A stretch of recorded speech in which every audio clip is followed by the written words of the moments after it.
Okay, hi, Zlade. The thing is, okay, well, I'm going to reply to some of the comments as well. And I agree that you and I, at least, do not communicate well after a few of the chain links and the comma thread kind of comment thread kind of thing. But I'm still going to type comments, and you wrote comments back. I said, "Oh, you don't have to because I know you don't like that medium," but you did, and I think that's good. But it probably to go back and forth in comments, it does start to degrade, and it's like, what is the other person even talking about? But in your video, I mean, you just want to make some of these assumptions. It's like the you said with the sweetbread example, and what if the guy buys 1,000, eat 1,000 loaves? So they buy 100, they go crazy. You have to understand, this is not a for-profit enterprise. Okay, so somebody in a private business is likely to go, geez, these things are really popular. Maybe I'll sell them because there could be a run on them. That's in the open dynamic economy. This commissary idea involves sustenance level, and there's a lot of fixed parameters, right? You know how many Social Security retirees are in the area able to purchase from the commissary. And again, it could be an online commissary, it could be virtual commissary where the goods you just go to a regular store and buy them, but the government subsidizes the price of it. But it's easier just to talk about it as if it's a place. But really, these concepts all work in various ways of doing transactions in the modern world. But you know how many people there are, right? And you know how many have been going. You know. There's no reason if you needed 100 loaves of bread, why are you suddenly gonna need 1,000? So it wouldn't make sense just to let some bureaucrat do that decision making without any regulation. Obviously, it should have to be pinned down into reality. Okay, now the purchasing decisions of non perishables. Well, if they purchase too many, they just sit on the shelf waiting longer for people to want them. But in the case of perishable items, yeah, it has to be pegged to what the demand is. How many people are there? People aren't going to buy 1,000, 10 loaves of bread instead of one because that money has to come out of somewhere else, right? The other goods they need to purchase, in the whole spectrum of goods. Now, in your comments, you're doing this sort of thing where you're just making the worst assumptions. Um,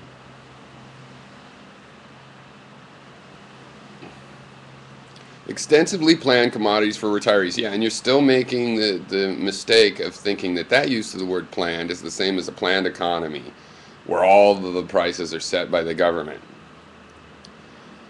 Um, and you point out that, like, to start it, somebody will have to stick their neck on the block and make the orders without the required information. Well, no, if you want to talk startup problems, I mean, you obviously don't make any brick and mortar and you let people buy these things online. And this was part of the point of the Skillcraft products, is you can already get thousands of products online. And is it sweetbread, is it this or that? You're thinking of open market innovator people trying to recoup their costs kind of thinking. I'm thinking like they need some sort of bread to survive, right? If they aren't having a problem with survival, they do have their extra nest egg, then they can figure out what they need to do if they don't like the government supplied bread. So how are you going to figure out what kind of bread to supply and who's going to get that contract?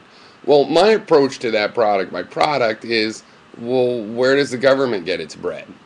If you had brick and mortar commissaries, probably the cheapest thing in the case of bread to do is have a little bakery. One baker can run a bakery that can feed just, you know, almost any, amount of people, assuming he can have assistance if it gets really, really big and the vats of, bread dough get really, really big and things like this.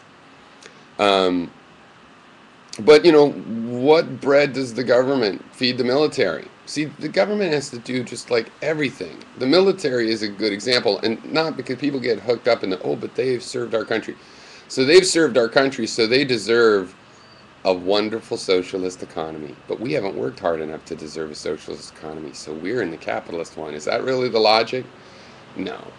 You know, they're in a socialist economy to keep costs down and control their situation and just, and make sure that they can have a sustainable style of living because they're doing something for the government. But we want these retirees to have a sustainable style of living as well. So really the reasons come to be the same. And, you sell whatever bread they get for government institutions. Is that difficult? And if somebody else wants to sell bread through this means, then they would have to have the same price and nutrient specification met that the government uses for buying its own bread. And please don't go off on this automatic tangent. Now you're telling them what to eat. No, I'm not, because they can go and buy any bread that they want. I'm just making sure that there's something affordable so they don't die. Right? That's where you're getting confused about this. I'm going to make sweet bread and people are going to love it. This is not that kind of a market system. That's the reason it's fixed. It saves the money because, look, when you say that it's self-regulating in a natural market, no, no. If somebody made that sweet bread and was super popular and you had all these companies jumping in on it, all of those companies together, even if they just make 10 extra, there's going to be thousands extra. And that's going to be wastage. And the only reason you get to ignore that is if it's not wastage is because, whatever. That was their investment. They took a risk to try to make money and they lost it.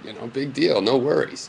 But there is actually wasted. In terms of bread that goes uneaten and wasted bread, right. If you do that inside the retiree part of the economy, that wastage is still cost resources that could have gone into people's mouths and fed them.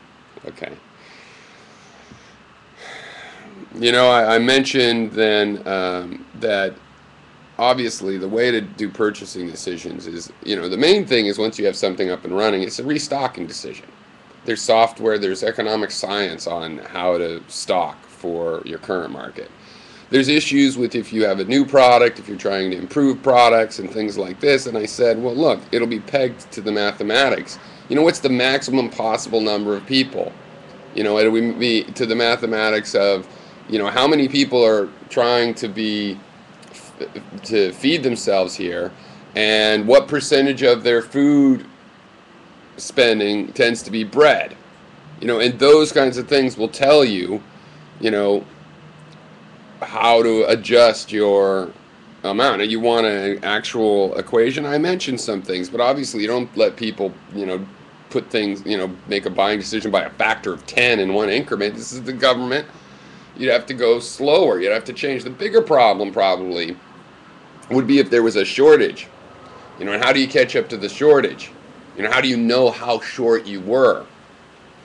And frankly, the way you know is by you risking greater wastage at first until the thing is up and running and you can do the statistics and know how many retirees, and you know how many retirees are coming up in the next 5 years. This year there's this many more retirees and we lost this many died, and you can make those decisions mathematically.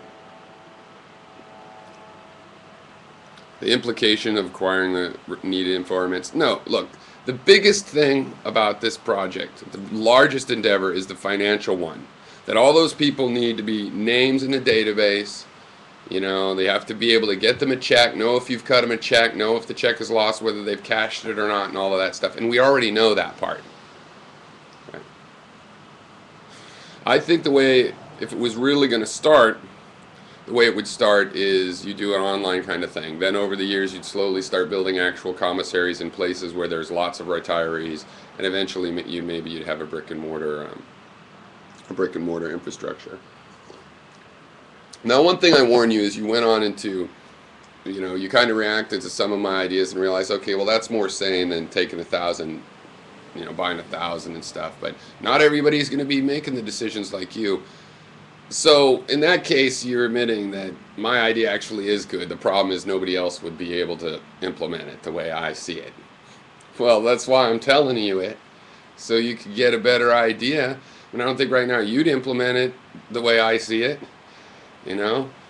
You seem to think that lots of personal discretion have to be given instead of using a mathematical and statistical approach to this.